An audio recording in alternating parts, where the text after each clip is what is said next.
Welcome back, everyone, to the Chatooine Show, the best and brightest Star Wars show in the galaxy, filled with a wretched hive of scum and villainy. We're here every Wednesday night talking about all things Star Wars. Tonight, I'm joined with Lunga and Papa Memes. And today's show, we're discussing the streaming platform Disney Plus, if it's been good or bad for Star Wars since its launch in 2019.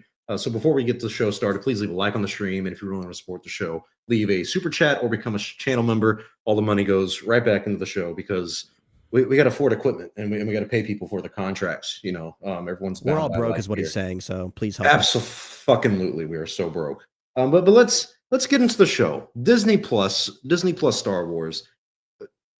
How do you even start this conversation off really? Because there's so much that goes into it. Like when I thought of this topic, I was like, okay, is Star Wars good for Disney Plus? I feel like that's a given.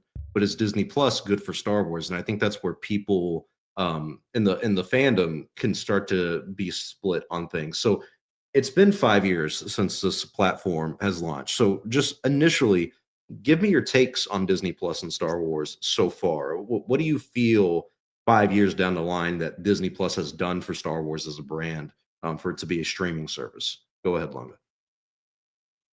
Um, I've had this argument plenty of times.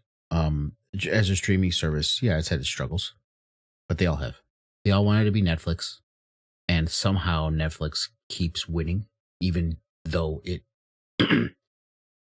releases a lot of subpar content, a lot of cheap content. The whole joke for so many years was anyone can get a show on Netflix, right? We see how any comedian can get a stand up on Netflix. But yet people keep coming. They keep subscribing, they keep staying, and they keep doing it. And so that's why we had all these jump to streaming, especially during COVID. They're like, oh, this is where it's going to make us money. And everybody was jumping on it, and everybody had to have their own network, and everybody had to pump out all this stuff, and they think, oh, we're set. And then after COVID happened, they realized the subscriber numbers dropped because they saturated the market. And it wasn't sustainable. That's why you see all the prices rising, and that's why we see all the ad tiers and all these other things. Disney's no different than any other one, other than they own Hulu, but Hulu or Paramount or Peacock, or Apple or any other streaming services.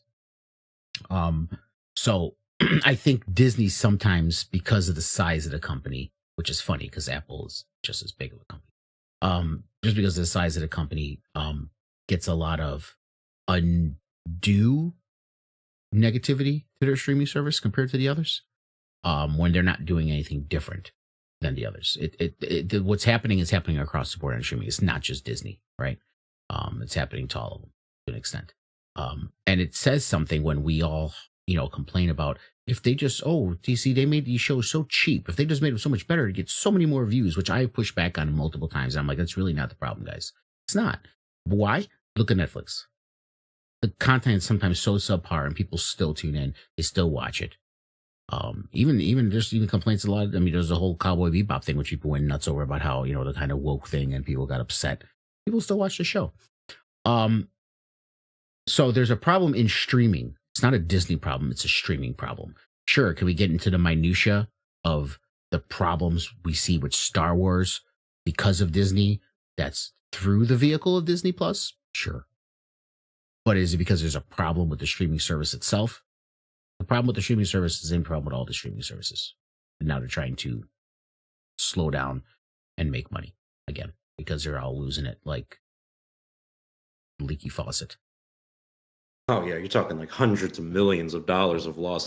Has Netflix ever had a profitable year in its Nope. entire run? I mean, that thing's been around for a very long time. I don't Every understand how year companies was can operate a just loss like that. trying to break even. Jesus Christ. Well, we'll see if that if that ever happens one day. We got to celebrate on the show if Netflix is profitable, because that is a rare thing, I guess, in this market. But Palpamemes, it's been 5 years at Disney Plus. How are you feeling now that we've dealt with this specific streaming platform for 5 years? Well, I would say Disney Plus was the wrong idea at the right time.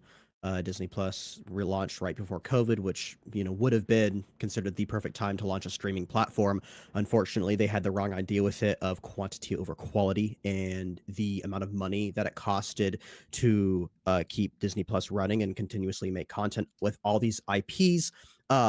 is extraordinary. They've moved the goalpost of when this platform will be profitable pretty much every single year since the release of it. They've always moved the goalposts on when it will be profitable. That's a very clear sign of decline, a very clear sign of uh, poor decision making. And obviously, with Iger, it appears that he is wanting to pull back on that a little bit, as he's canceled a lot of Marvel shows. I would presume that a lot of Star Wars shows behind the scenes were canceled as well. Overall, with the platform, I can only speak to that of the Star Wars IP. I did not watch any of the Marvel shows simply because I'm not that much of a Marvel fan. But as for the handling of the platform when it comes to Star Wars, I find it to be very, very poor. There's a handful of things here and there that I've thoroughly enjoyed. Those being Andor, Mandalorian season 1 and 2. But overall, the content simply feels lackluster. It simply feels dull. To Lunga's point of, about money, put more money into it, people will come. I agree with him. I don't necessarily think that's true. Kenobi could have been a fantastic show on an $80 million budget. The Creator, made by Gareth Edwards, was released, and it was a phenomenal movie. Looked gorgeous. So I think the idea of just throw more money into it, it will make it better, is completely false. I think it comes down to the storytelling. And as for the Star Wars brand, the storytelling of the shows simply has been poor. I don't agree with everything you guys have said, but I do agree with the idea of throwing more money at Star Wars specifically is not going to help the problem of the brand or on Disney Plus. But with Disney Plus, it's like a completely different factor into this. I mean, this platform launched in 2019. It has become one of the more popular streaming platforms. I know it's definitely behind like HBO Max and Netflix, I'm sure of, but it's in the top five, and it's growing and it's doing better. But it launched aside The Mandalorian, and how memes I push back on the idea of like the timing of its release was wrong. I think the timing was perfect for it because Hang on. I said the idea was wrong. The timing was right. oh, okay. Well, then I think the idea was right, and the timing was also right. Really? Because you put out The Mandalorian right before The Rise of Skywalker. That did pretty Well, I well. was I talking think about as a whole, with how much content they decided to force on in a very short period of time. That was the wrong idea. The quantity over quality. okay, and I can kind of see that. But I don't know. I don't feel like they overwhelmed us up until the Loki past and couple Mando were years. very, very popular and successful and loved by the fans. Yeah, But and everything Mando is after the biggest that, help to this. everything after that Like was, we know how that went. yeah, So I can see that, but I think that Disney has such an interesting situation on their hands doing a streaming platform because streaming platforms had to come out for Disney at least. They had to do something, and they are rising. It's the future of television. It completely is the future, and we're living in it. And we've been doing it for 5 years now, a little bit longer with other ones like HBO Max, and then Netflix has been around for a very very long time. But Disney Plus has Star Wars. No one else has Star Wars on their platform. So clearly, Star Wars is such a huge help to Disney Plus. But is Disney Plus helping Star Wars? And the idea of these Star Wars shows not really being up to standard for some fans might be true for us, but it's not true for everybody because a lot of people, surprisingly, like the Bad Batch. Ahsoka, had a lot of fans in the core fandom come out to watch that and everything. But I think something like The Mandalorian has actually benefited from being on Disney Plus. I think The Mandalorian has become such a huge deal, and Disney Plus was the perfect platform for it to launch on. I mean, that did change Star Wars in a way, in terms of bringing in casual audiences again, bringing in brand new fans, and starting a new chapter in the story. And now look where we're at now, where we're going to get possibly a Mandalorian trilogy.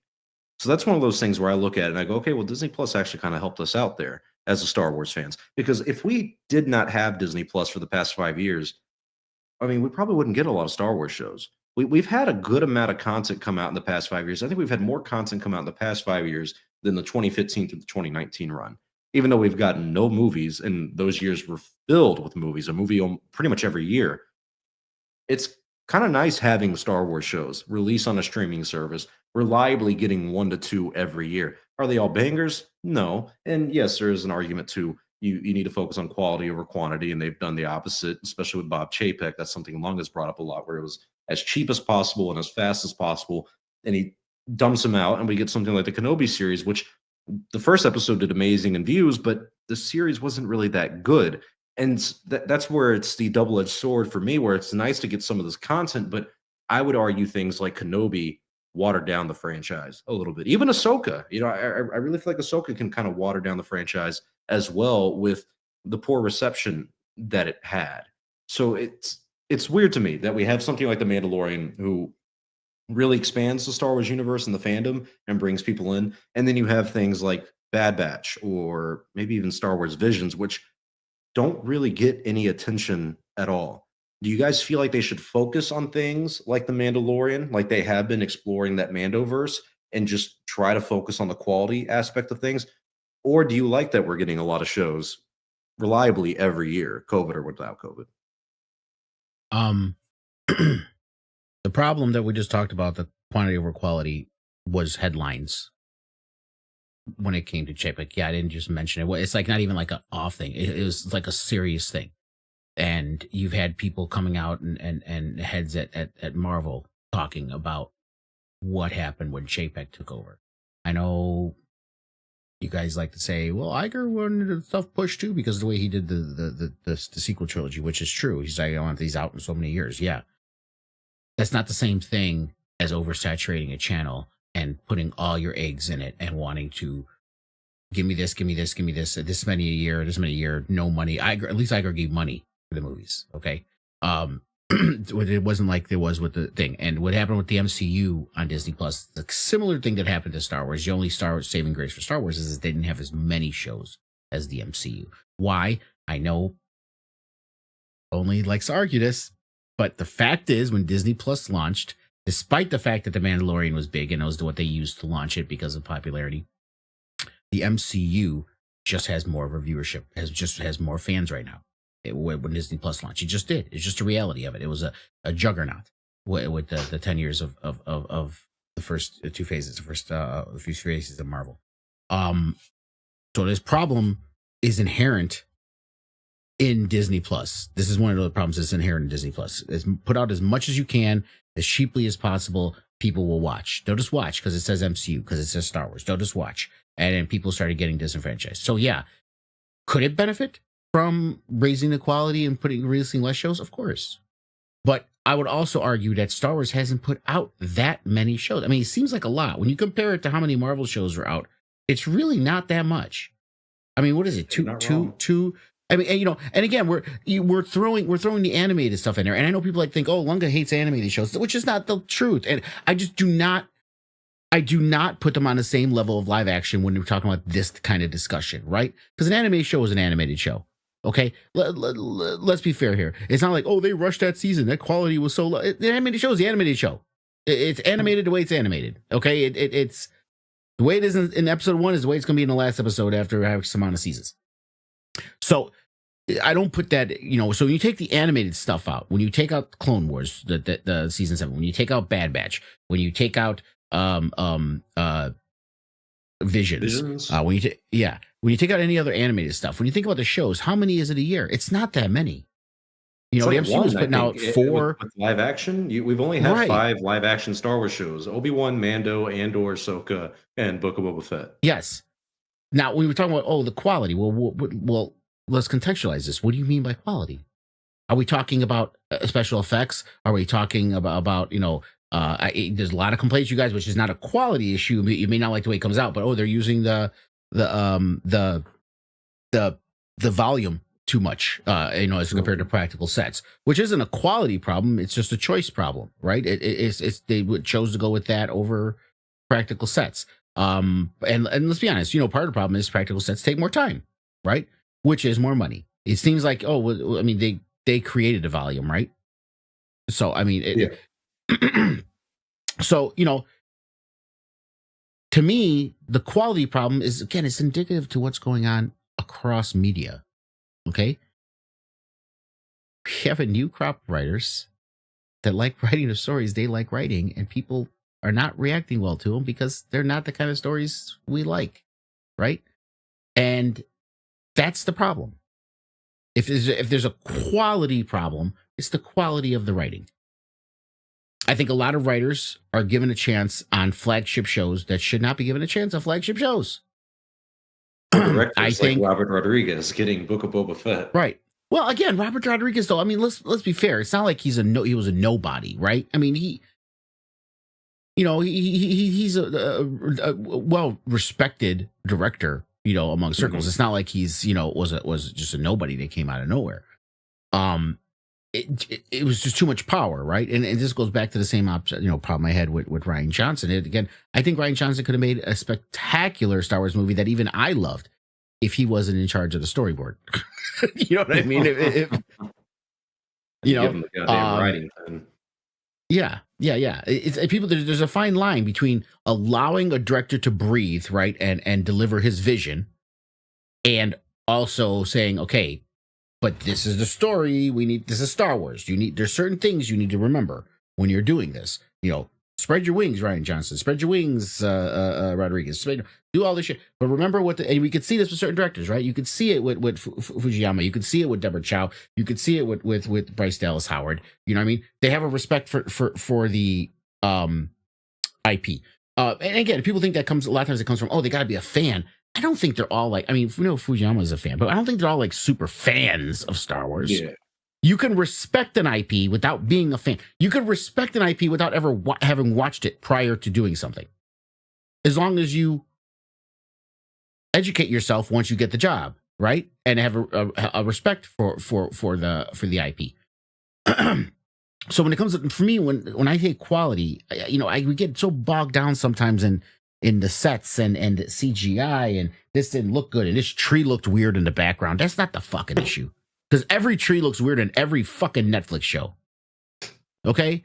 And Netflix has got the highest stream shows almost every freaking year. So that's not the issue. I mean, of course, as fans, we want to see good product. But the writing has to be adjusted first. The writing and the direction has to be adjusted first. Then we address those other things. Those things they are a problem, but not the problem. So do you think, like, with the shows at Disney Plus, let's just talk about live action here. Like, we all agreed that, Andor was great, and that was indicative of Tony Gilroy. Up until season 3, and even with that included, I think we would all say Mandalorian has been a really great show and a great addition to Star Wars. And we can attribute that to Jon Favreau, Rick Famuyiwa, Dave Filoni, and all the people involved with that. But then you look at Kenobi, you look at a Book of Boba, you look at Ahsoka and everything. Would you put the blame of those shows not doing all that well on something like Disney, or of course like the creators? Because then I feel like it becomes a thing of like, okay, well, the creators submitted this, Disney is like, yeah, that's cool and everything. So some people will still blame the person at the head of everything, which in this case is Disney. But I like what your point is saying of like, this is mostly a difference of creators, who's directing, who's writing these shows. They kind of affect the quality more so than Disney and the budget does. Well, I mean, people like to do this, right? We know, especially in sequels, we love to slam on Rian Johnson, right? But there's some tongue in cheek in it, because here, you can't hate an artist for creating art.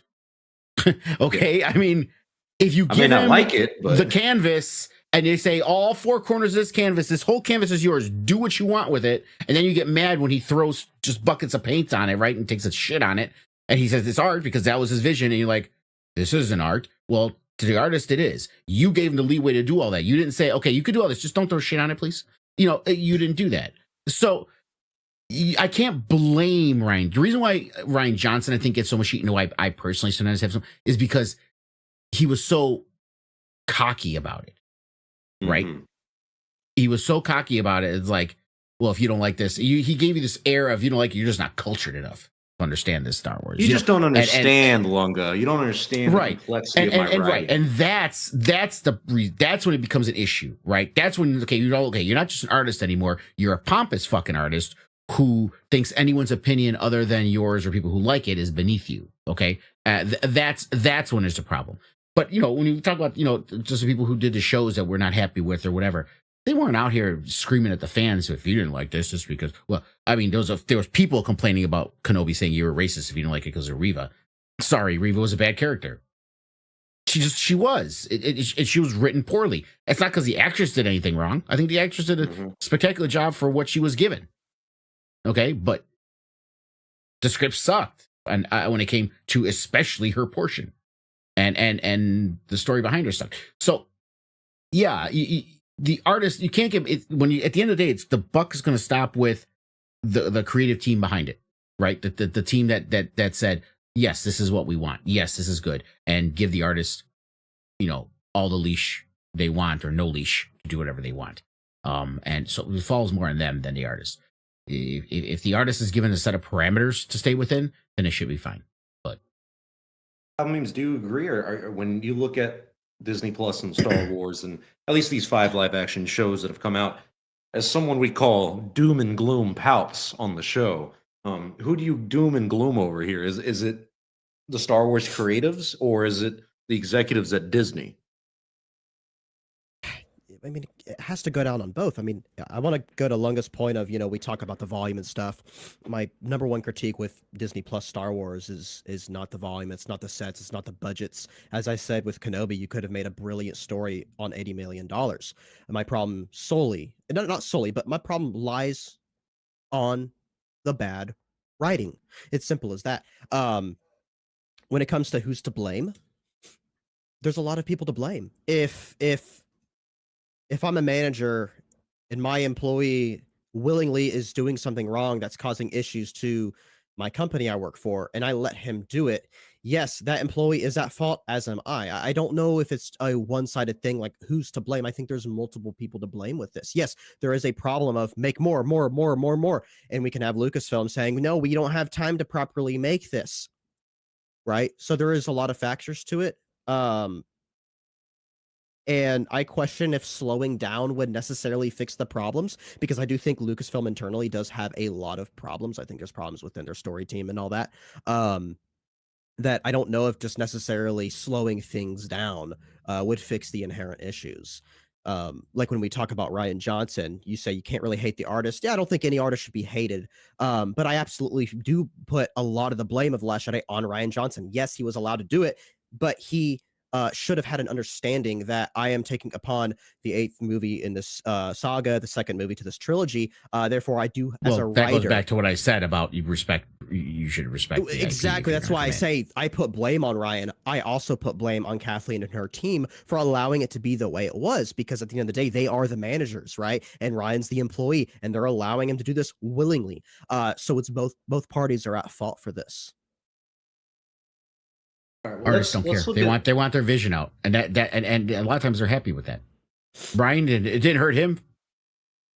It didn't hurt him, did it? If anything, it helped him. I mean, that guy is now kind of almost infamous. You think they care? As long as he keeps getting hired, he does. As long as he keeps getting hired and keeps getting studio money, he doesn't give a shit. I mean, he doesn't care. That's why it still falls with the studio. The studio and the executives still have to look at what he's doing and look at the scripts and look at what he's doing and which is why not even the execs. That's why that's the other problem, right? Which when it came to Chapek, which is what people don't realize. Okay, and I know people say, "Oh, I heard that he didn't do the same thing." Chapek fired a bunch of creative people and put in a bunch of suits to determine what's going to be done with these shows. It was a bunch of executives in offices that have no creative bone in their body who were making major decisions on these shows and how they were going, and even input to what's happening in the shows. Okay, and that was the major issue. Okay, if you have someone, which again, for better or for worse, we can argue all day, is Dave Filoni good for being creative, head of creative for Star Wars? You at least have someone who's not a suit. Mm-hmm. Okay, and at the end of the day, we can lay the blame at his feet. What happens going forward, it would creatively, sure, but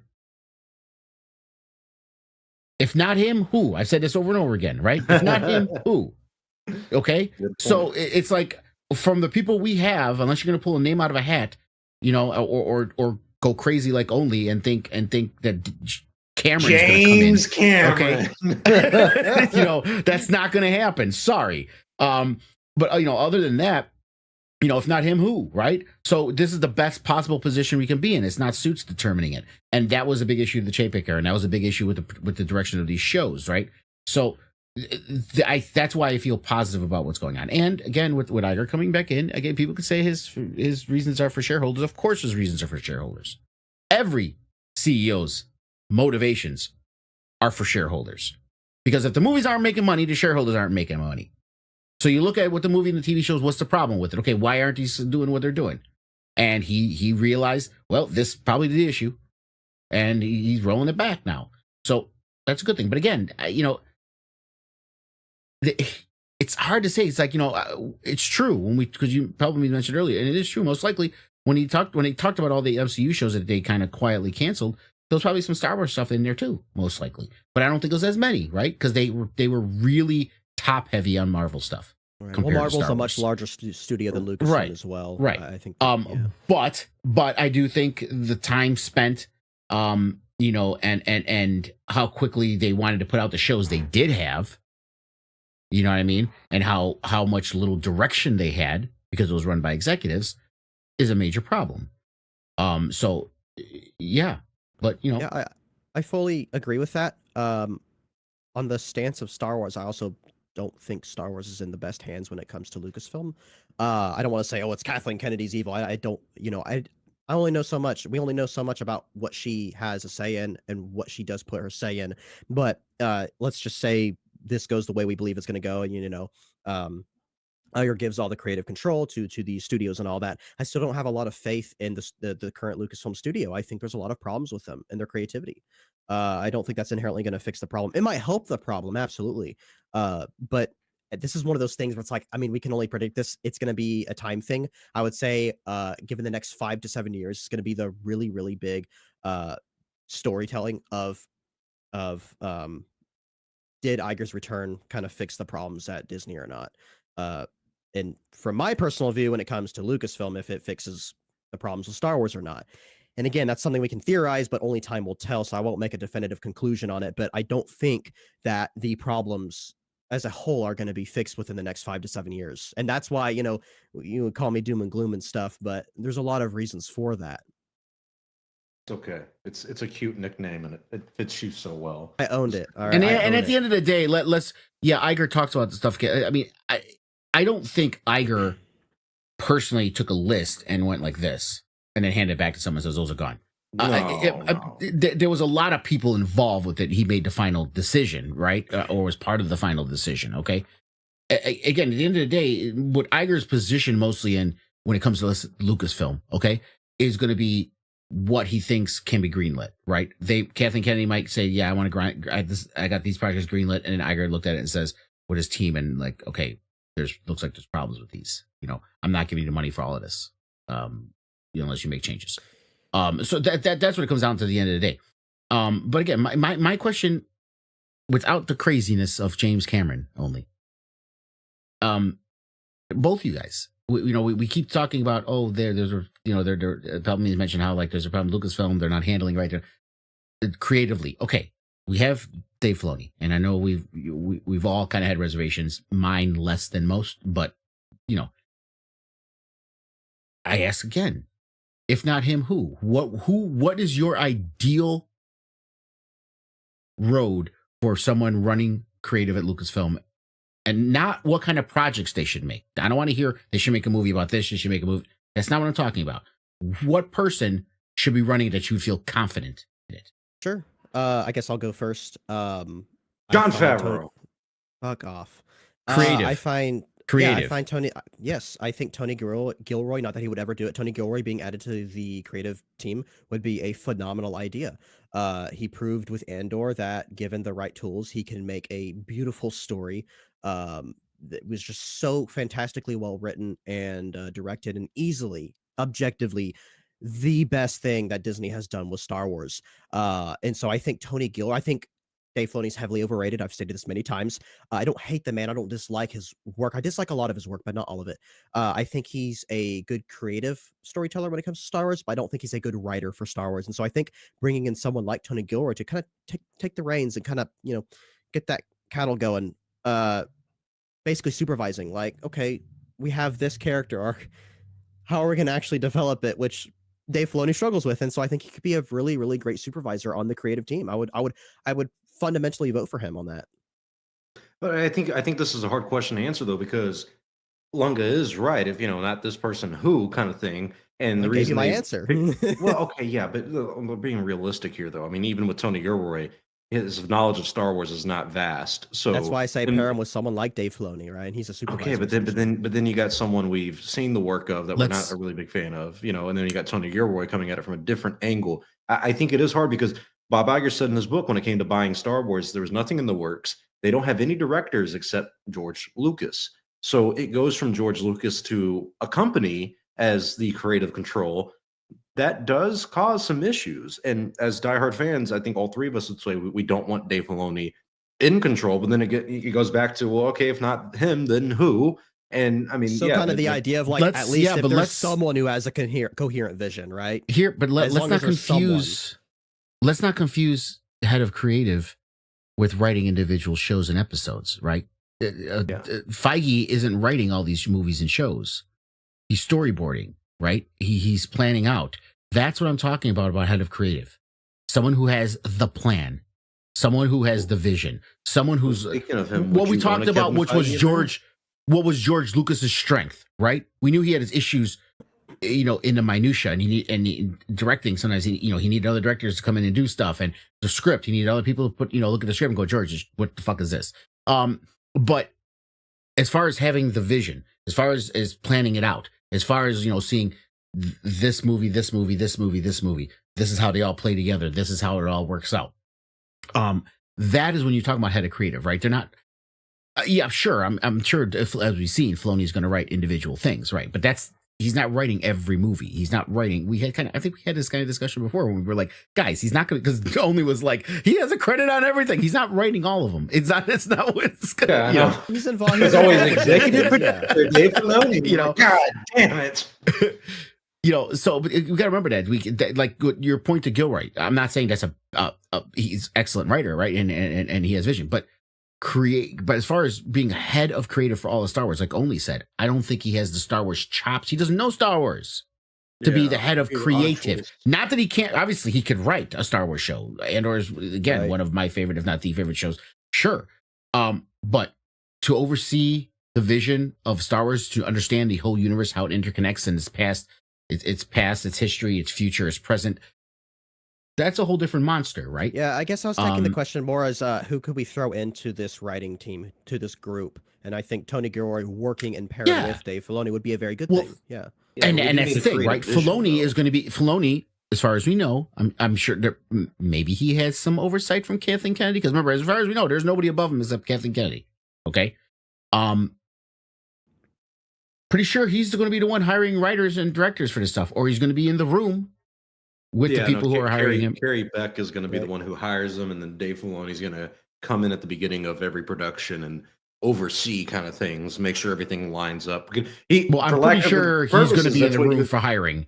I'm pretty sure he's going to get the short list or be a part of creating the short list. It's not like it's... Yeah, he might get approval and everything, but when that Variety article laid out things, they were like, Kennedy is the head of the company, Dave Filoni is now the creative, the creative officer. Chief officer, I think. And then Carrie Beck is the one. She worked on Rebels with him. She's going to be the one who's hiring and all the writers and directors. And we've kind of seen that of late. A lot of her influence in Lucasfilm in terms of who they have hired to kind of be in charge of some of these projects and everything. But it does seem like Filoni is the guy to creatively kind of be that vision forward. I still think Jon Favreau wouldn't be the worst idea, but honestly, we've already seen what he's done when it comes to the Mandoverse, and it hasn't been as exciting as it was initially promised. So I do think that is an issue with Lucasfilm and everything that's going on. But when it comes to Disney Plus and Lucasfilm, let's look at how they've expanded the Star Wars universe since they have launched the streaming platform. Excuse me. I think we have 9 shows that have come out from Lucasfilm. We've had The Bad Batch, Tales of the Jedi, Obi-Wan Kenobi, Mandalorian, Visions, Andor, Ahsoka, Book of Boba Fett, some amazing show I've heard called Star Wars Young Jedi Adventures. We are all avid fans of that show here. And then they got some specials, like the Lego stuff, I think, has been some specials, and then the Disney Gallery stuff and everything. So they've added a lot to the library of Star Wars within a short window, 5 years. But when you guys look at all these shows, when you guys look at how Disney Plus has expanded the Star Wars universe, how do you think these shows have done in expanding the universe and giving us more characters, giving us more storylines? Have you been overall satisfied with how they've expanded it over these 9 shows? And we also got the Acolyte and Skeleton Crew coming out. There's a lot coming from Disney Plus. Do you think they've delivered on this expansive story? I'm going to sound like Pablo Muse here a little bit. Repeat the question. No. Oh, They're still stuck in certain eras, right? yeah. And so when you list all of that stuff and you say you're satisfied, when you list all that stuff, I'm not saying all of it's bad. Some of it sucked. But with the Acolyte, okay, we're getting a little bit now with the Acolyte, right? We're going to be going to that end of the High Republic era, okay, which is interesting. But yeah, why don't we have more before? You know what I mean? Why don't we have more, prior, get out of this Skywalker era? Okay, pretty much is what we're talking about here. Get out of the Skywalker era. Your far future. I mean, I'm even not opposed to like they did on Tales of the Jedi. Past Rey, right? 200 years after Rise of Skywalker. You know what I mean? Something there, new things going on there. In the past, we've all talked about Old Republic, which everyone either really wants or really dreads, because like Disney is going to screw up. That's the last thing we have left that they haven't screwed up. They need to expand out into, because Star Wars universe is so vast and the storytelling in it already was just from all the EU stuff. And I'm not saying adapt exactly to EU, but the Star Wars universe and history is so vast and there's so much in it. There's so much you can do outside of this. Now, this is where the problem comes in. They want to bring in the normies. And what brings in the normies is familiar things, right? And that's why they keep staying in these era. Because the normies... Exactly. When you get out of the Empire and you don't see stormtroopers anymore, or at least clone troopers, right? You don't see that kind of stuff. You know what I mean? The only thing that's left is, right, a lightsaber. Okay, if they see a lightsaber, they know it's Star Wars. So that's part of it too. But if you're a company that's at the end of the day making money, that's what the goal is, right? The creatives and the artists at the end of the day are trying to create art. But the people who are putting this all together, the people who are putting the money into it, is because they're expecting money back. And if they're going to say, well, we have a higher chance of more people watching with this than this, we're giving money for this, even if we're doing it ad nauseum. You know what I mean? So, but yeah, Star Wars is big enough, I think, and it's part of the pop culture enough that unless you don't go to something super obscure, people will get it. And I think Andor is proof of that, right? Because people are like, no one gives a shit about Andor. Who the fuck casts an Andor? No one gives a shit about that. No one gives a crap. Rogue One was one movie. No one cared.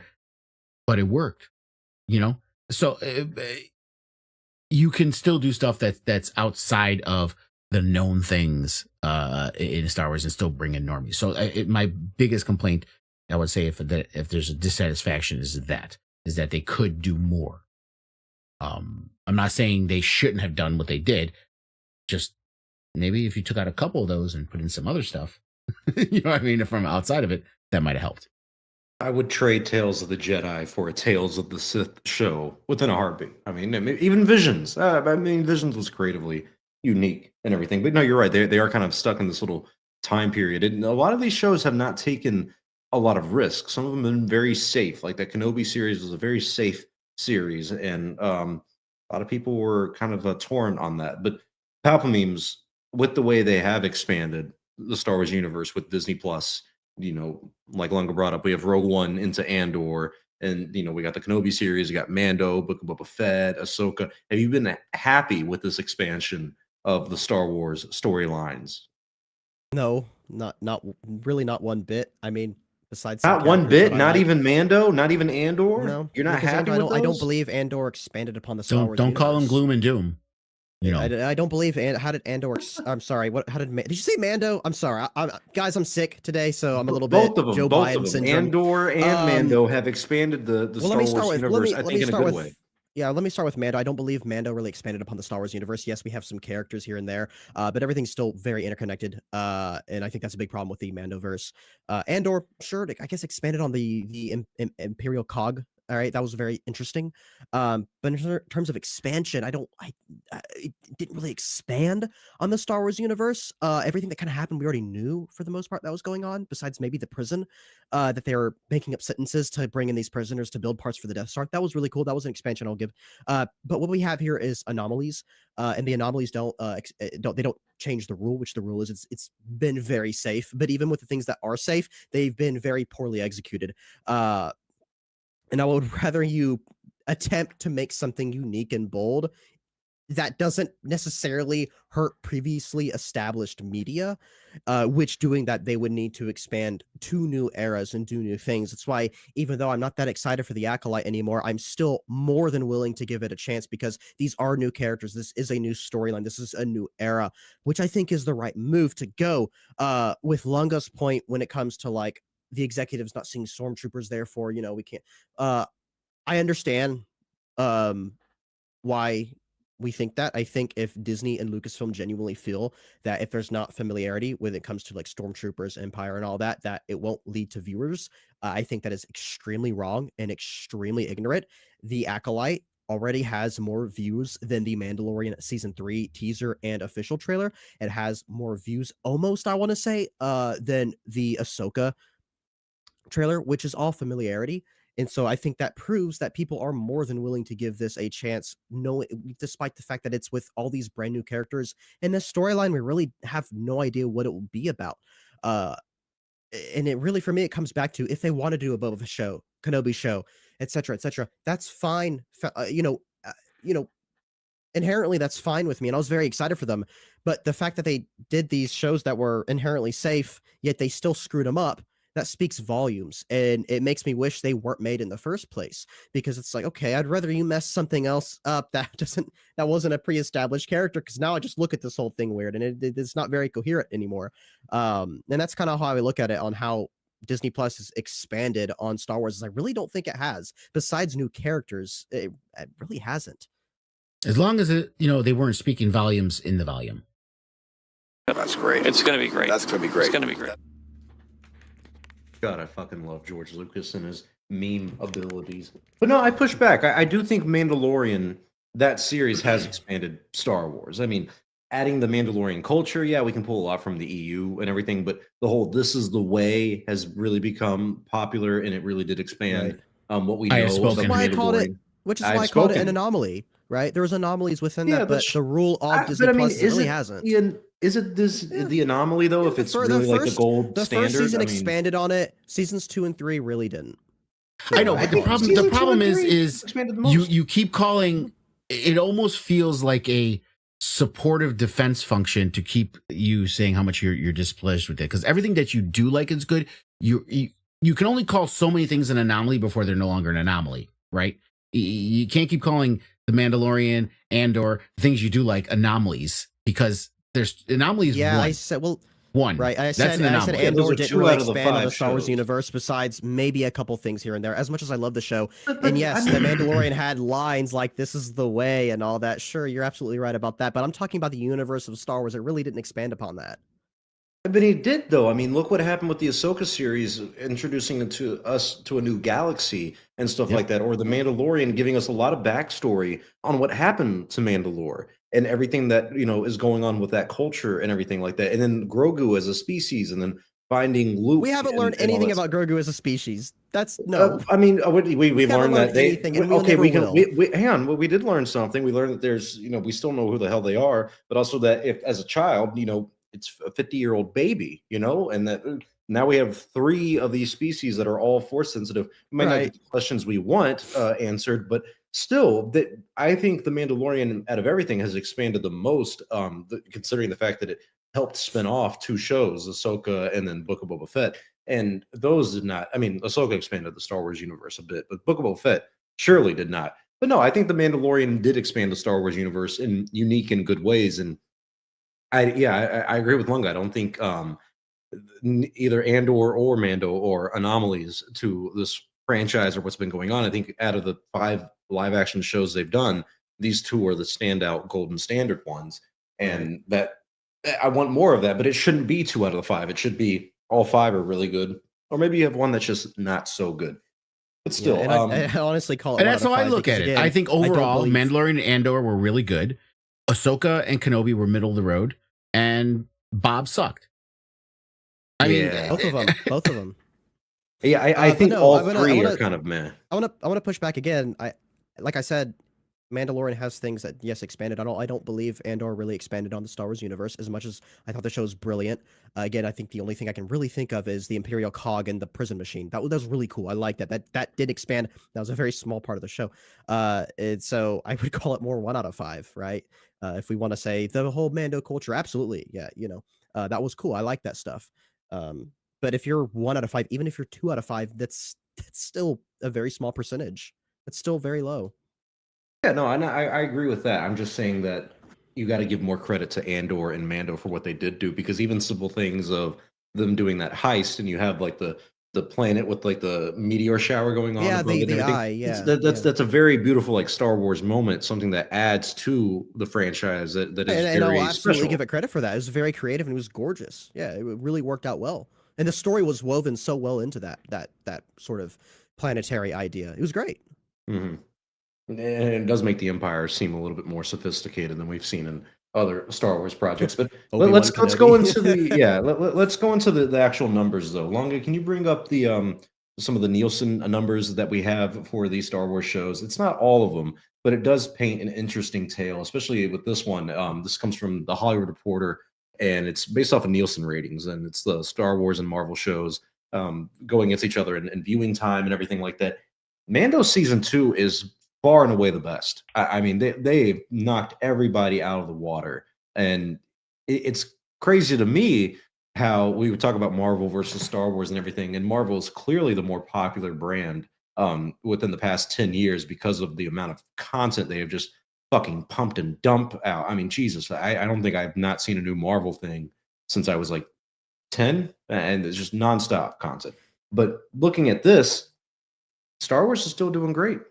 What do you got to say, Can I Falcon? say one thing real It's- quick? Well, hold on, Lunga. No, Mando season 2 is counting season 1 as well. If you look down at the little thing, it says Nielsen counts all episodes of a streaming series and measuring total viewing time. That's why above the 8.38 billion minutes, you have 16 up there, which is the number of episodes. They're counting seasons 1 and 2 with that. Just letting you guys know about that. There's two. It says Mandalorian season 1 in the first column, and Mandalorian season 2 Right, the first in one, the the second column has 16 episodes. Counting, if you see in the bottom, it's counting. Oh, both yeah, seasons okay, in for right. that. Yeah. But anyway, so I just need to get that out there because we're talking about how phenomenal it did, but it's both the seasons. Yeah, but I didn't Yeah. think that they were combining the But- views together. They Because say right I mean, there. Yeah. I mean, is that saying that Yes. season 2 only did 3 billion views? Uh, Because 3 that's billion what that would minutes, be yeah, saying. Yeah. I don't know if that was accurate though, because they said season 2 did better than season 1 on Well, other because charts. if you read the box next to it, it says about 58% of the show's 2021 watch time, 14.5 billion views minutes came in the 8-week run of season 2. Oh, so they had a big bump at the end. Right. And you got to think how big the first couple episodes were viewership wise of Mando season 1. I mean, it was the only thing on Disney Plus. So Yeah. had Well, something to no, do with it. season 2 was big too because it was during COVID, and we had we had a lockdown going on. So it was like, Longa, go to the other one because that one actually has like the breakdown episode by episode of Yeah, the and Star also Wars shows just one comment about that too, because there had some other article that came out recently where still as right now, because that what like Peltme's mentioned before we got on air, that's a little old. It's before a lot of the other new shows came out. But it also to this day, Mandalorian is still tops pretty much with only Loki season 2 edging it Yeah, 100%. at some point. Yeah, I think they still said as it last year stands still. Mandalorian was still the #1 streaming show on like Disney Plus and all the other like platforms or something like that. Like Yep. Mandalorian is very popular, and you see that in this chart here amongst all the Star Wars shows. Longo, what the hell does DNQ 40 million mean? Is that a quarter? Did not qualify. I have a feeling. Oh. I think DNQ means did not qualify. That makes absolute sense. So I'm guessing their numbers were extremely low or something like that for that Well, it episode. says What's that happened 400, to 400 Andor? million with an asterisk. It doesn't. Isn't there It a doesn't graph under specify that? anything. No, There's got to be nothing something under- with it. If there's an asterisk, there's got to be something that tells you what the asterisk says. No shit. Somewhere. Right. It's somewhere. I've seen Sorry. this graphic. Comes from Star Wars Leaks. They made it. Yeah.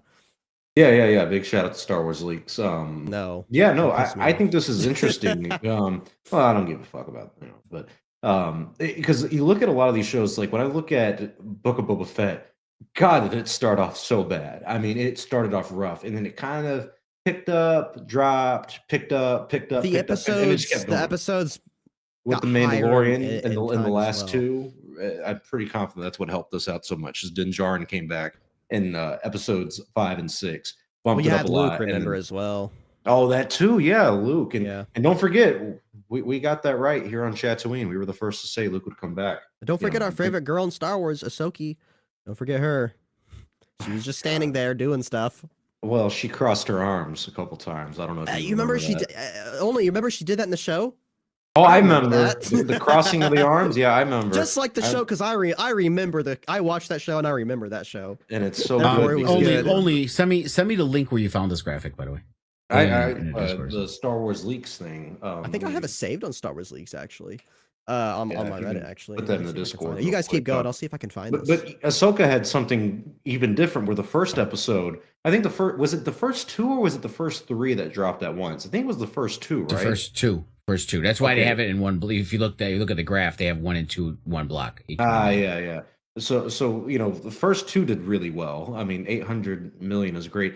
Then it keeps dropping again and again and again. And we would think that with Anakin in that one episode, I think it was episode 5, a Jedi Which is where Knight it or pops something up like that. again. Yeah, A little it bit. gets that bump, but it doesn't go anywhere. It goes right back down. I mean, that was the biggest bump that it had since the Well, initial I say stuff. it kind of held. I mean, we're still in the 570s. That's true. But it is crazy to me that it goes from 800 million to when we get that 3rd and 4th episode completely plummets. Yeah, to but like but I half. mean, but hold on. 829 is for episode 1 and 2. There's nothing in the graph that tells you how much each episode got, right? So if you split it evenly, it's the same as episode 3, really. It's That's a good point. Yeah, because I remember that was the big conversation is people were expecting the numbers to go up after Anakin showed up and everything, and it simply didn't, right? I well, remember it that being did by about heavy 100 conversation. about 100 million. The but episodes that was were it. longer, right? The episodes were a lot longer, if I remember correctly.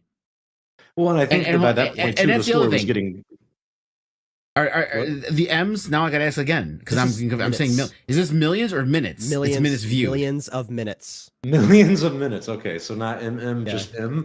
Okay. Yeah, 800 million people watched Ahsoka. And by the way, Star when Wars is season, dead, guys. Season 2 of Mandalorian, that episode 1 is at 1,032 million minutes.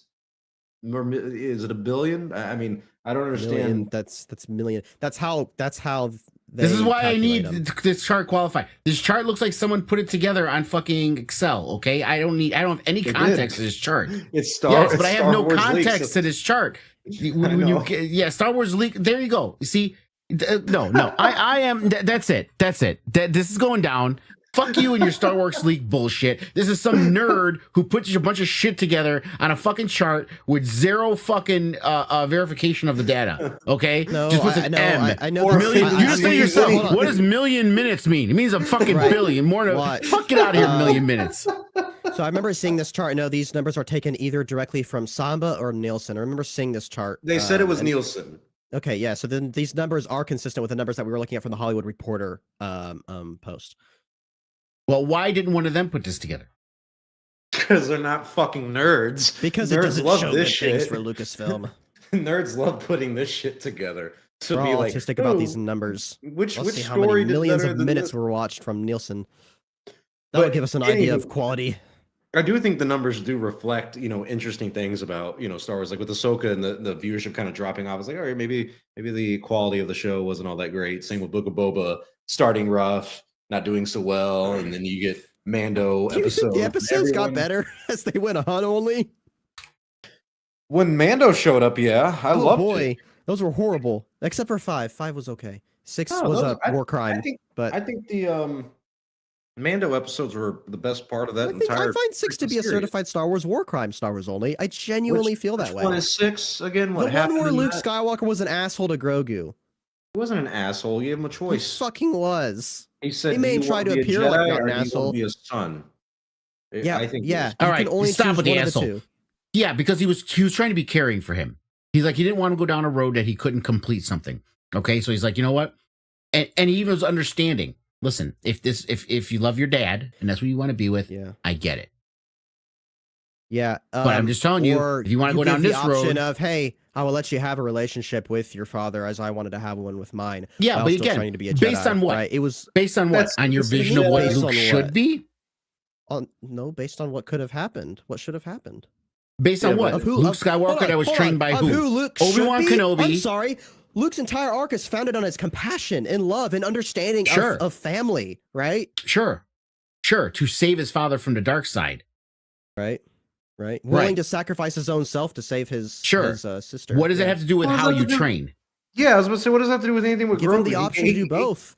Right? He even No, talks you don't about get to have Why? your cake and eat it. No. how on earth is He hey, almost well, let's do- died because he made. Have you seen Empire Strikes Back?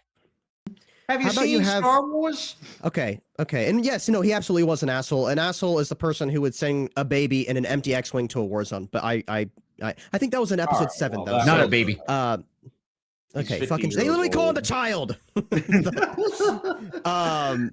Anyways, yeah, no. My idea for that would be 'Cause they don't have understand. Luke give him the option of both. You can have a relationship with your father. Your father can stay peacefully with me as your father is always in danger. This would be a great spot for him to live. And look at Grogu and Mando now; they're not living on Navarro. All right, so you're gonna anyways. take me into a complete side Good. tangent because I will I'm gonna say have a meltdown. I will I'm gonna have a say meltdown. Attachment is forbidden amongst the Jedi. Yeah, and- it's and fucking Luke's a stupid Jedi. because Luke Skywalker won the defeat of the Empire because of his compassion and love for his father. And But what the fuck do Anakin I killed know? a bunch of little kids Sure. and took down the whole order because But of his you gotta- compassion for Padme. Who did he We're learn moving from, on. man? He learned from Obi-Wan Kenobi and Yoda, who still had the old mentality from the prequels. Okay, He not literally one of them. No, that is not fucking true. He literally rejected Obi-Wan and Yoda's word to Luke Yeah. that you need to defeat your father, and he rejected that. He said Sure. no, right? And then he came Sure. back.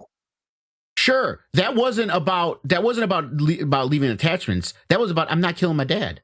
I think he's redeemable. Right, so when There's you a say he difference learned between from them, that's he not the really same didn't. thing. He You're- no, but deliberately ignored them. He deliberately Yes, rejected and he their and he wish for almost him. died in Empire because of it. That's Yeah, the he was whole. wrong.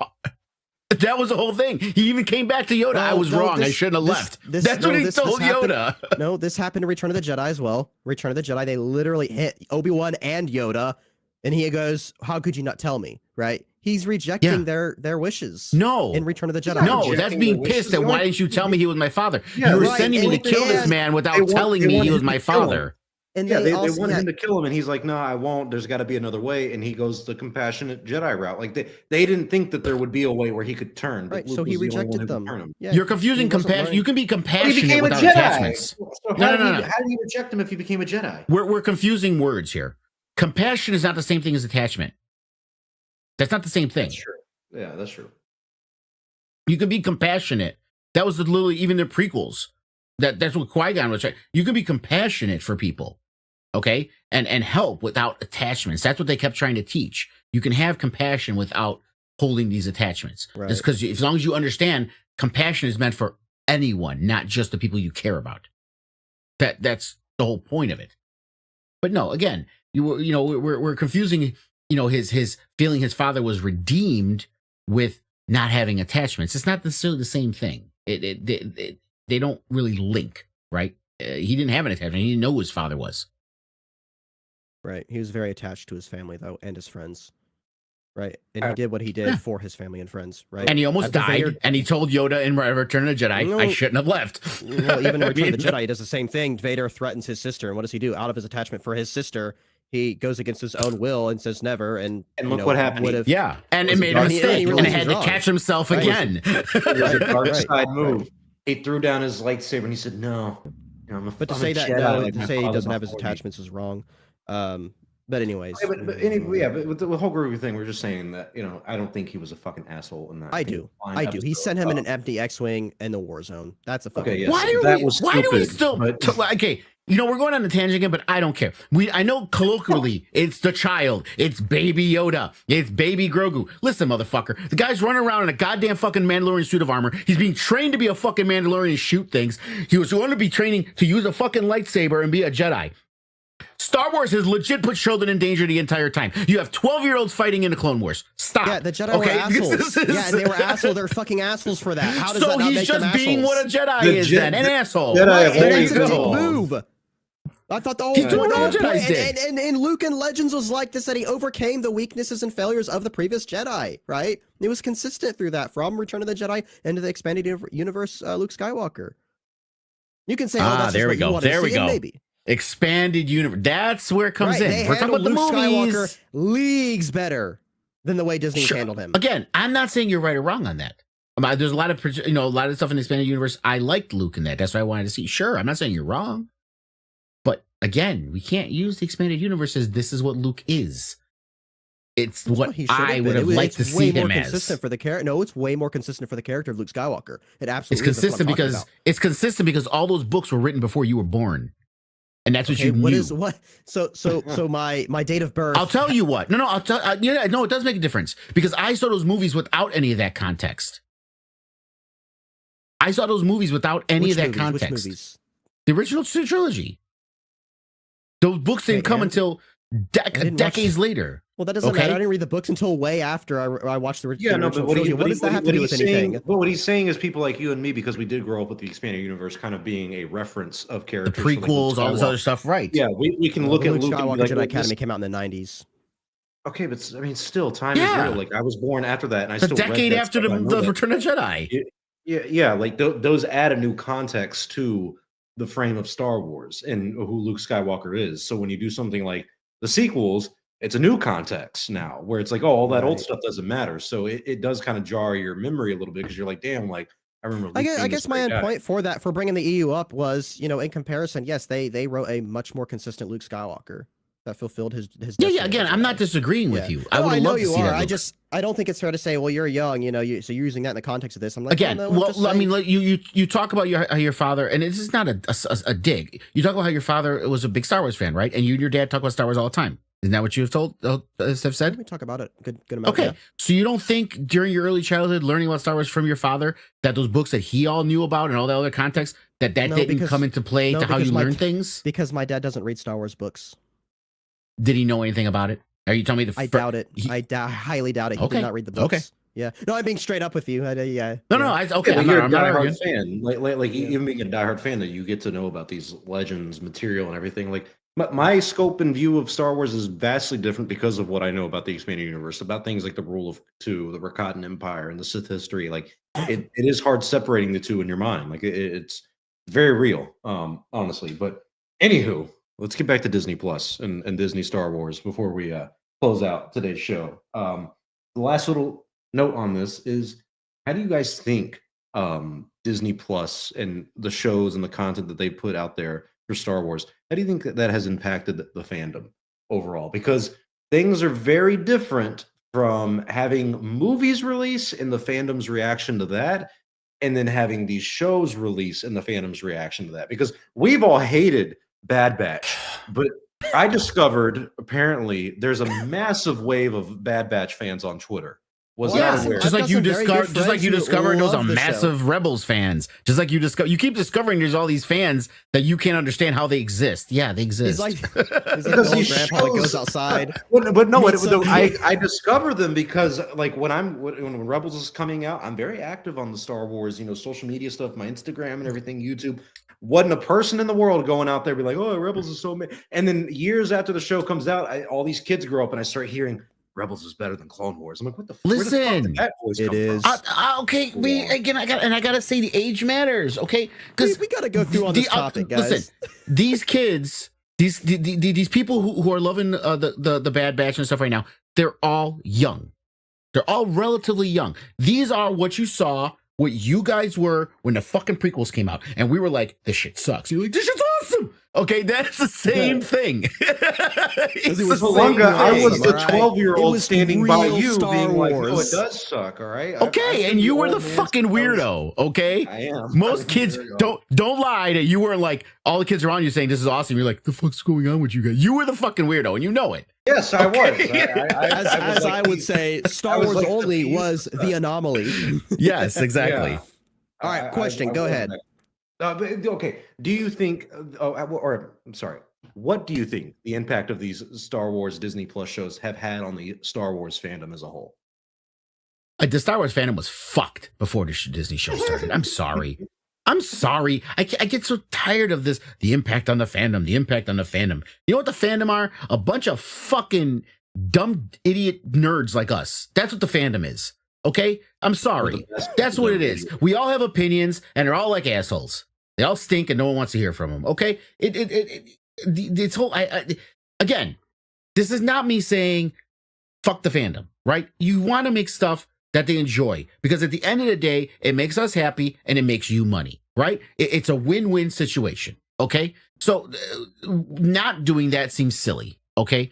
So that's the argument, okay? But what is the Disney Plus the impact on the fandom? Well, I don't know. When it first launched, it had a great fucking impact because everybody was digging Mando, and it's all over the fucking place, and it became a cultural phenomenon, okay? So its impact on the fandom, because there was people when Mando came out who were trying to hate on it. Trying to for that first season, and it was like really when Cara Dune showed up, dude. Yeah, they all hated Cara Dune until she said started making comments comparing fucking Republicans to Jews. Then all of a sudden, she's great. You know, it's like get out of here. You know, the impact, the fandom is so fucking fickle.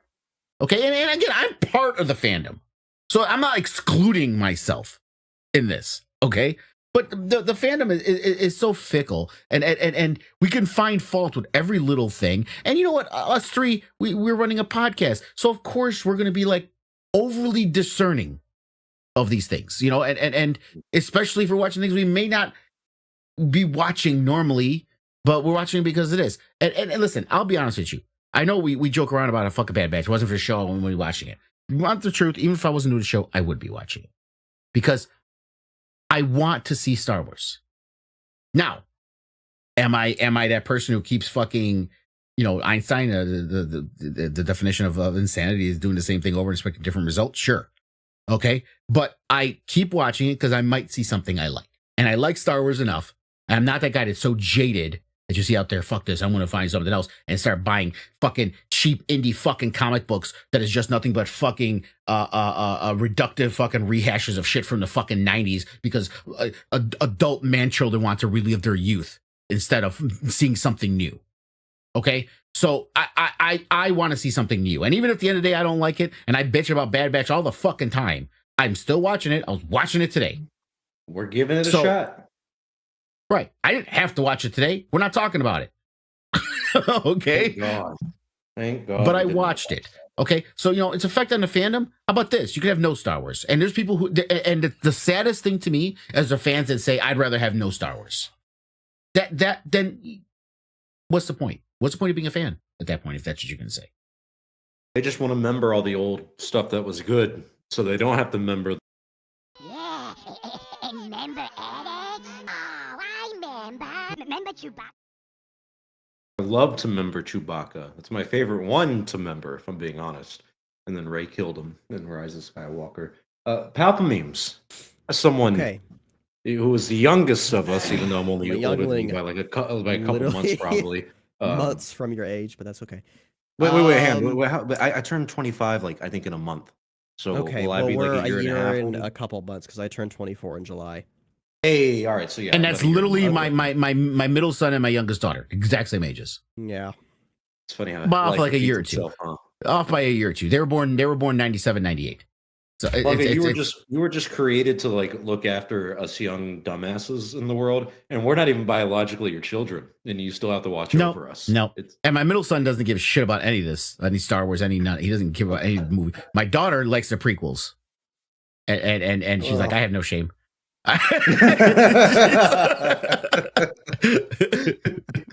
My roommate is one of those guys who's like, he knows nothing about Star Wars, but he will say like, my dad took me to the 90s Star Wars movies, and he's talking about the prequels, and he's like, and I loved them, and my dad hated them. And he's like, so I guess it's a generational thing. And I'm like, oh yeah, it is 100% a generational thing. But getting into the generational stuff, Palpamemes, looking at Disney Plus and Star Wars, what do you think its impact on the fandom has been over the past 5 years?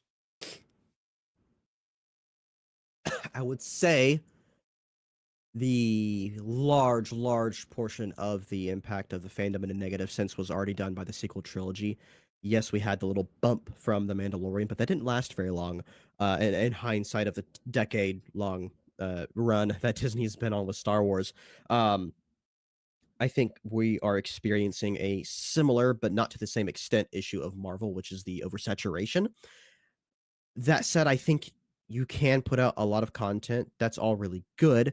Unfortunately, they've done the opposite, and it's simply weakened the fandom because, and this is kind of an anecdotal situation. I have a lot of friends, and again, make this clear, this is anecdotal, who have simply fucking given up. They just literally have just walked away. I have some people who had like 30,000 followers on Instagram. They're getting sponsorship after sponsorship, and they were solely Star Wars. They just completely walked away because it simply was just dying out. That could be a them issue, it could be a brand issue, whatever. Um, and I think a lot of that does have to do with the oversaturation of poor content, lack of quality. To Lunga's point of like, I would still watch it. That's great and all. I can only speak for myself, but I didn't watch Bad Batch season 2. I didn't watch Tales of the Jedi because my interest in care and love for Star Wars has dwindled significantly, and a lot of that is due to Disney Plus and how it's just letdown after letdown. Oh, this is really cool. Okay, there's a letdown.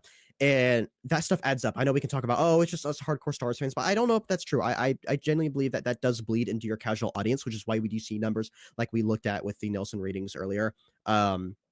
The interest is getting lower, and I don't think Disney Plus, even if they consistently make great content like Andor, I don't think Disney Plus is going to have the ability to bring that back. I think it comes down to movies because that's where your casual audience solely lies. The majority of your casual audience is with the theaters.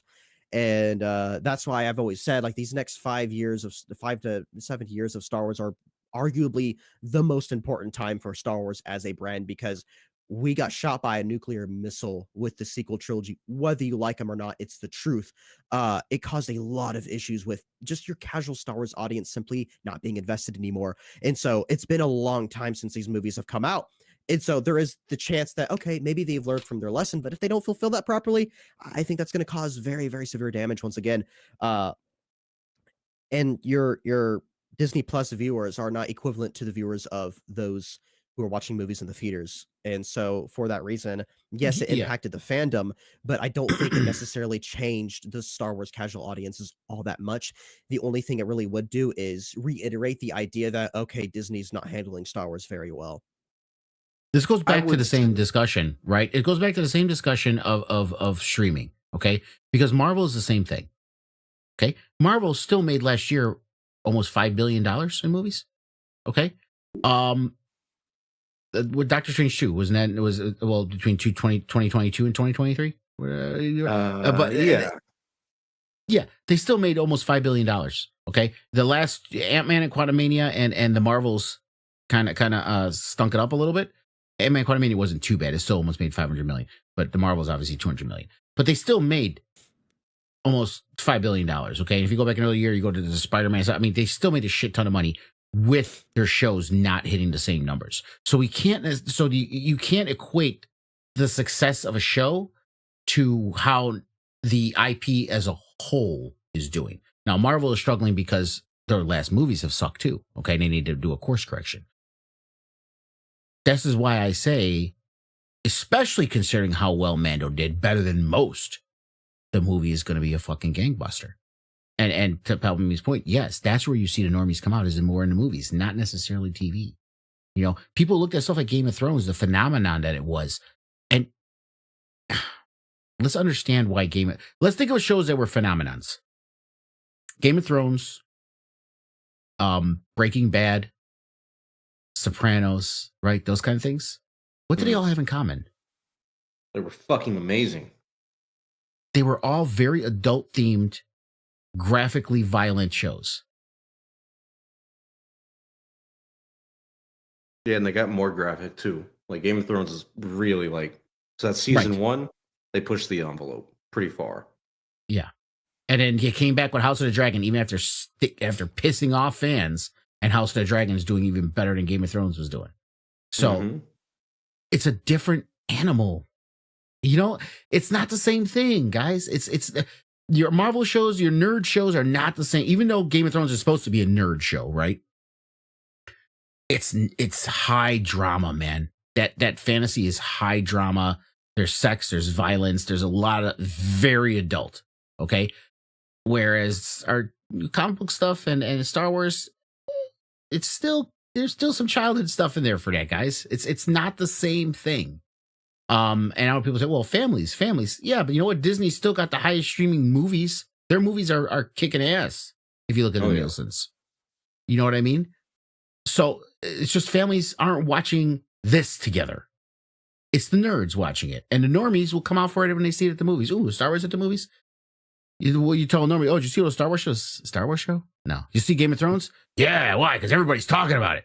You know what I mean? It's different. They're different animals. So Well, yeah, to we know your what you. point, though, Long, about keeping the nerds like watching this stuff. I think that, or just the fact that nerds are watching Star Wars on these streaming stuff, I think that's the biggest overall impact that Disney Plus has had on Star Wars, is keeping like the core audience alive.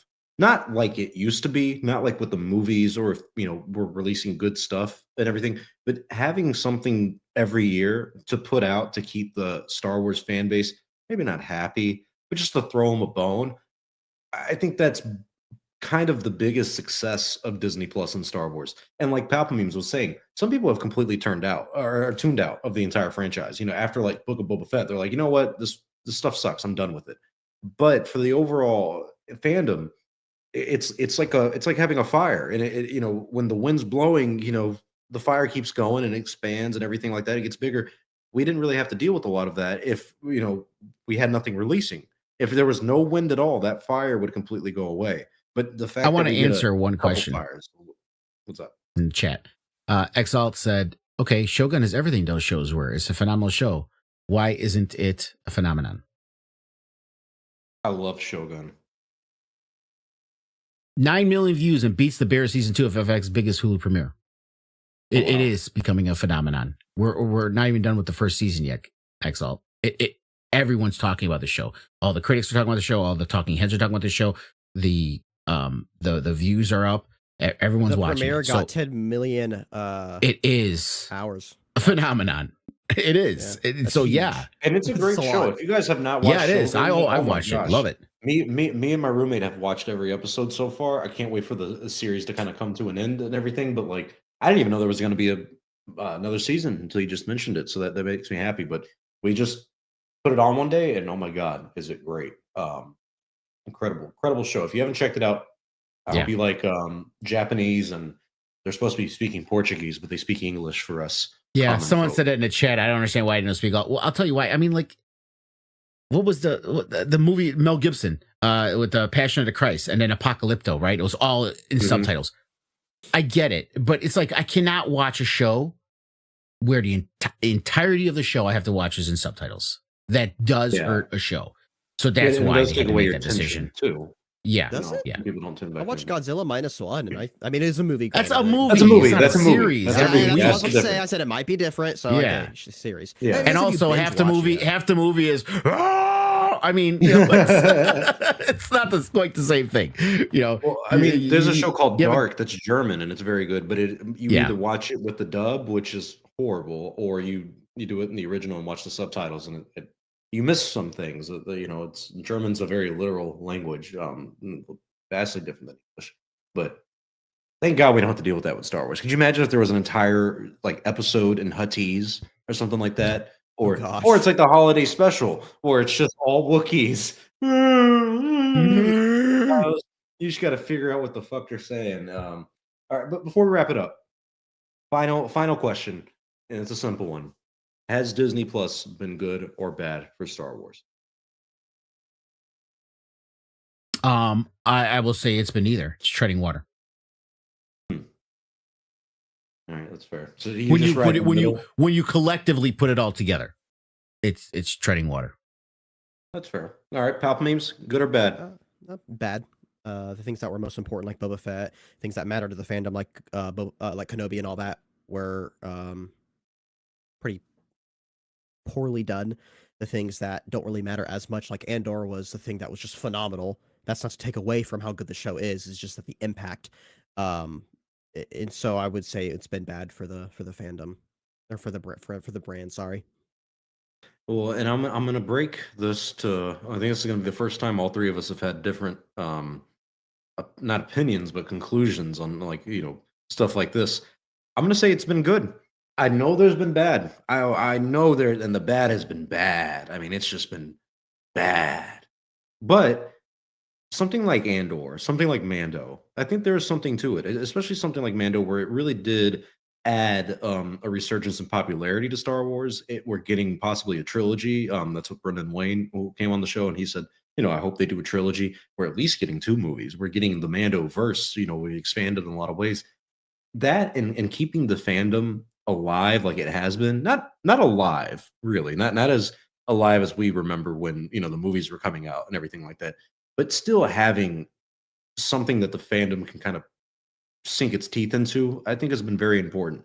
And now, just now, we're getting newer things like The Acolyte, which is a little bit more risky and everything like that. I think if we didn't have Disney Plus, I don't think we ever really would have gotten something like The Acolyte, a High Republic time frame and books and all that stuff eventually coming into live action and everything. I think that's a very risky thing for them to do. And I think they could only do that on something like Disney Plus. So I would say Disney Plus has been good for Star Wars overall. I've come out here many times, said how much I dislike the Bad Batch. Ahsoka was not a very good show. It's tolerable.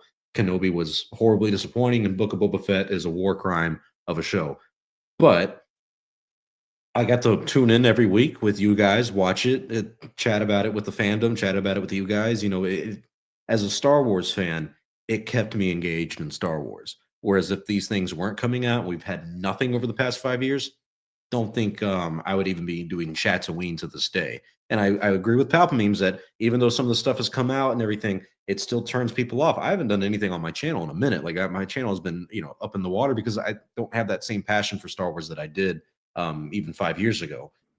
But I'm still here, So I do think there is something to Disney Plus, and I do think overall it is a net good for Star Wars as a franchise and as a brand. We're getting a fucking movie off of it. If we never had Disney Plus, You have the next thing Star would be Wars Ray. only. All due respect, Mr. Only, you have no idea how much of what you just said I just found absolutely baffling. I deal with you every day. I can deal. go into that if you want. I want to add on to this. I know you do. I want to add on to to what Only said, because someone in the chat says something but if it's bad, you got to call it out. You can't you don't just consume. Okay.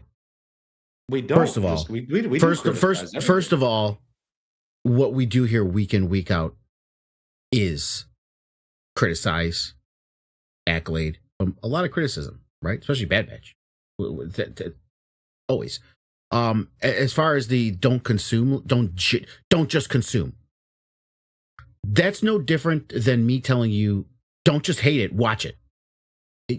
Don't tell me what to watch and not watch. I'll watch what I want to watch, and I'll say if I like it or don't like it. But my enjoyment of wanting to see more is my enjoyment, and no one should tell me otherwise. No one can, just no like one I can should. take that away from Just me. like I'm not going to tell you, if you're a real fan, you'll keep watching. No. If you don't want to watch it, don't. If I want to watch it, do. I'm not going to criticize you for not watching it. Don't criticize me for wanting to watch it and being hopeful. And I'm a that's why Star in Wars fan. And for me, I'm not saying this has to apply to everybody, but for me as a fan, what makes me want to be a fan is wanting to see more. And sometimes I'll be disappointed. Sometimes I'll be happy. Sometimes I'll be in the middle. But if I'm a fan, the whole point of it is wanting to see more.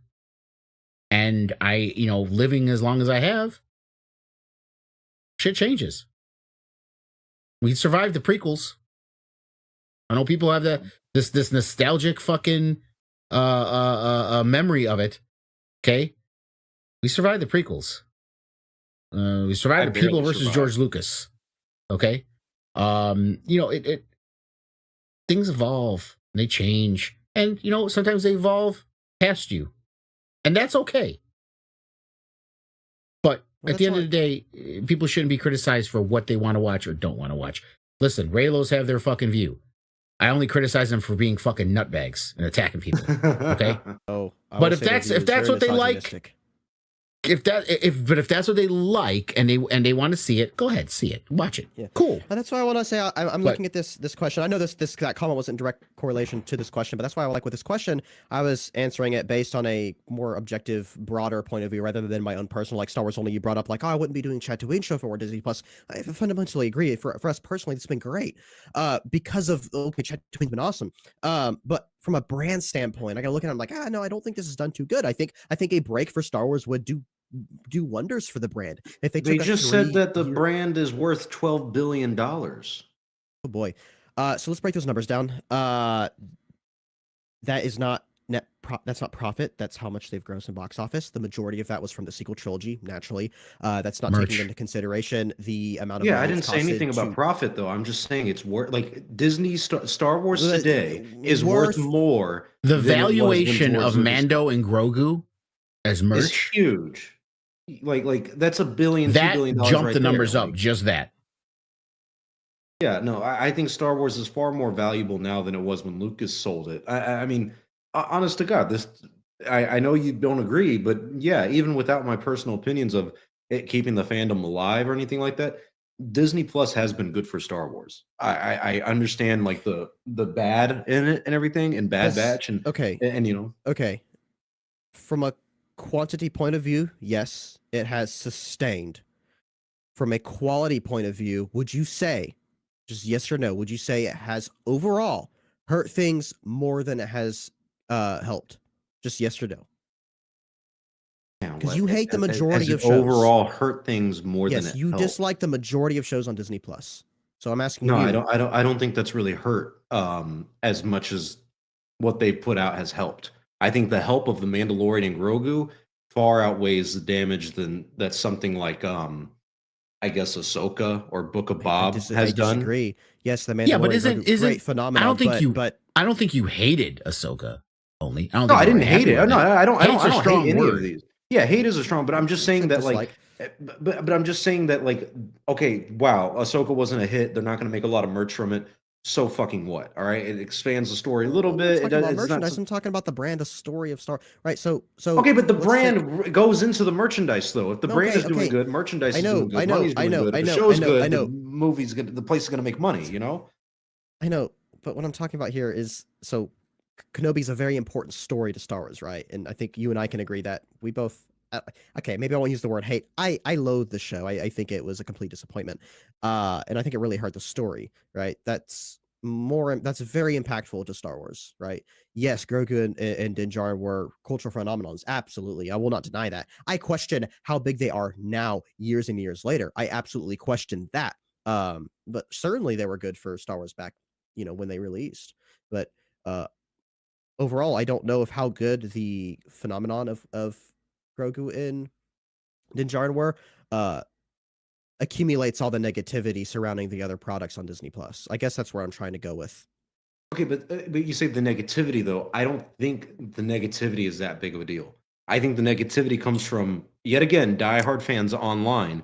I don't think there's a lot of negativity in the general sense of Star Wars. There's maybe a lack of interest because Star Wars is based off of the movies and everything like that. But then again, I go back to my point of Disney Plus helped launch the Mandalorian series. I mean, the Mandalorian series is huge. We are now getting a Mandalorian and Grogu movie. That is going to make them so much money from that, doing a movie instead of doing a show. I mean, and the show has already made a lot of money. You know my thoughts on that. The show has merchandise. Okay, but you're going to tell me, but you cannot tell me, even though we may not agree if it hits $1 billion or 500 million, whatever, you cannot tell me it's not going to be profitable. Well, I'm sure, given that it's going to have a budget of around, after marketing, from my understanding, it's going to have a budget of around $300 million. The theaters typically take about 50% of the sales. So we're looking, that's with marketing, by the way. So we're looking at a budget, or not a budget. You're looking at a box office needing to be 600 million plus to make profit. My estimation from the beginning has been around 600 million. 550 to 650 million was my original estimate, and that's what I stick with today. So I'm sure it has an okay chance of being kind of profitable, but I doubt it has the chance of being highly profitable in the billion mark. Okay, but you're talking kind of profitable and highly profitable in the, I think there's a chance in the amounts of millions, though. We're talking millions of dollars here. 50 And million no in matter, profits, not and very good for a $300 million movie. It's not. Well, and how much box office did seasons 1, 2, and 3 do? And how much did they box cost? office did season 1, 2? I'm sorry, what? You get the point, right? They didn't make any money. The money they make from the shows was all merchandise, Subscriptions. Right. Yeah, and Disney- subscriptions. The money they're going to Disney make Plus from a hasn't movie. been profitable. So if that's what you're asking about, no, they haven't made. Yeah, money but neither off is of it. Peacock. Neither Okay, has but Paramount. Neither has that's what I'm What does that saying. have to do? We're not talking about that. We are talking about Disney Plus. Disney Plus has not but made money. but you're talking about this movie being like, oh, it might be profitable, it might be not. Like, first of all, it's all your estimation, and we don't even know how much it is truly going to cost. Well, and your Second of all, estimation is the same. I'm saying my view of it would be okay. I think it has the most okay, likely and I'm scenario saying is whatever profit, whatever money, the first time someone you're saying it'll be buys a made up by ticket- merchandise and all that. Is that what you're saying? No, I'm saying just in general, them having profit at the box office is far better than anything they've ever had on Disney Plus alone. Because when it comes to a Disney Plus show, you do season 1, it's 100 million, you don't make any money back from it. You do a movie, you put I'm 200 sorry. I see million, what you you're make saying. 600 million. You're getting money in the long haul. That's I'm following your tracks. Yeah, and that I would not have misunderstood been what you're saying. possible without the show and without Disney Plus. And this has been another my episode of apologies. Chatooine. I want to thank you all for joining us today. But still, no, $1 billion is insane. I'm sorry. We'll see in 2 years. I stand by that. And I've said it before. I say it right now. I will be the first person to raise my hand and say I was fucking wrong, and I will be on top of the world if this Mando movie makes $1 billion, because that is great news for Star Wars. And I may have gone too far in a few places. So 2026, but either in when May this or movie- December, you're going to eat crow. when this movie makes 550 million, you two better be like, Palpa Get means the fuck out of here. you were right. 550 million. All right. I have no problem saying that. You know why? Because it's not going to happen. Yeah, I mean, come on. Bold assumption. It's not. It's That's a just, bold It's assumption. what it is. Yeah. All right, but yes, let's wrap this show up so all the viewers at home can go to sleep and everything like that. So, Lunga, do you have the calendar so we can get out of here, or I sent it in too late? Oh shit! I'm sorry, I'm dropping stuff. So next week we're catching up with the Bad Batch on April 3rd, April 10th. We're going over every canceled Star Wars film, and there are many out there. April 17th, we're also going to go over the canceled Star Wars live action show, Star Wars Underworld. And on the 24th, we're ranking all live action Star Wars shows because you know how we love those Disney Plus Star Wars shows. But yeah, tune in next week, Bad Batch. Thanks, guys, for tuning into this week's episode. If you liked it, please subscribe to the channel and, support us. We'll be back next week for some Bad Batch. And it's going to be another great episode. We'll see you all next time. And may the Force be with you always. What?